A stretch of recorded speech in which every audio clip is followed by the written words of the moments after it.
জাতীয় সার্বভৌমত্ব এবং আঞ্চলিক অখণ্ডতা রক্ষায় পাকিস্তানকে পূর্ণ সমর্থন জানিয়েছে এশিয়ার পরাশক্তি চীন। মঙ্গলবার বেইজিংয়ে পাকিস্তানের উপপ্রধানমন্ত্রী ও পররাষ্ট্রমন্ত্রী ইসাক দারের সঙ্গে বৈঠকে এ বার্তা দেন চীনের পররাষ্ট্রমন্ত্রী ওয়াং ই। সাম্প্রতিক ভারত-পাকিস্তান সীমান্ত উত্তেজনার প্রেক্ষাপটে চীন এই অবস্থান জানায় বলে জানিয়েছে বার্তা সংস্থা AFP এবং পাকিস্তানের ইংরেজি দৈনিক দ্য ডন। বৈঠকে ওয়াং ই বলেন, পাকিস্তানের জাতীয় সার্বভৌমত্ব ও ভৌগোলিক অখণ্ডতা রক্ষায় চীন দৃঢ়ভাবে পাশে থাকবে। শান্তিপূর্ণভাবে মতপার্থক্য মেটানো এবং সংলাপের মাধ্যমে সমাধান খোঁজার পাকিস্তানি উদ্যোগকে চীন স্বাগত জানায়। তিনি আরও বলেন, পাকিস্তান হচ্ছে চীনের অত্যন্ত বিশ্বাসযোগ্য, দৃঢ় ও নির্ভরযোগ্য বন্ধু। সব পরিস্থিতিতে দেশ জুড়ে তোলপাড়। ওয়ালটন ফ্রিজ কিনে আপনিও হয়ে যেতে পারেন মিলেনিয়ার। দুই দেশের মধ্যে কৌশলগত সহযোগিতা আরও গভীর হবে। চীনের এই অবস্থান বিশেষ তাৎপর্যপূর্ণ, কারণ ভারত ও পাকিস্তানের মধ্যে কাশ্মীর সীমান্তে সাম্প্রতিক পেহেলগাম হামলা ঘিরে কয়েকদিন ধরে রক্তক্ষয়ী সংঘর্ষ হয়েছে।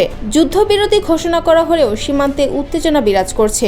বৈঠকে চীনের পক্ষ থেকে এমন সময় পাকিস্তানকে সরাসরি সমর্থন জানানো হলো যখন আন্তর্জাতিক মহলে দক্ষিণ এশিয়ার নিরাপত্তা ও রাজনৈতিক ভারসাম্য নিয়ে নতুন করে আলোচনা শুরু হয়েছে। চীনের এই সমর্থনের জন্য ইসাক দার বেইজিংয়ের প্রতি কৃতজ্ঞতা প্রকাশ করে বলেন, চীনের নিরঙ্কুশ সমর্থন পাকিস্তানের জন্য অত্যন্ত গুরুত্বপূর্ণ। আমাদের পারস্পরিক আস্থা ও বন্ধুত্বই ভবিষ্যতের কৌশলগত পথ নির্দেশ। বৈঠকে দক্ষিণ এশিয়ার সাম্প্রতিক ভূরাজনৈতিক পরিস্থিতি, চীন পাকিস্তান অর্থনৈতিক করিডোর প্রকল্পের দ্বিতীয় ধাপ এবং দুই দেশের পারস্পরিক সম্পর্ক আরও জোরদার করার বিষয়েও আলোচনা হয়। চীনের পররাষ্ট্র মন্ত্রণালয় জানায়, আঞ্চলিক শান্তি, উন্নয়ন ও স্থিতিশীলতা বজায় রাখতে পারস্পরিক সহযোগিতা অব্যাহত রাখার বিষয়ে দুই দেশ একমত হয়েছে।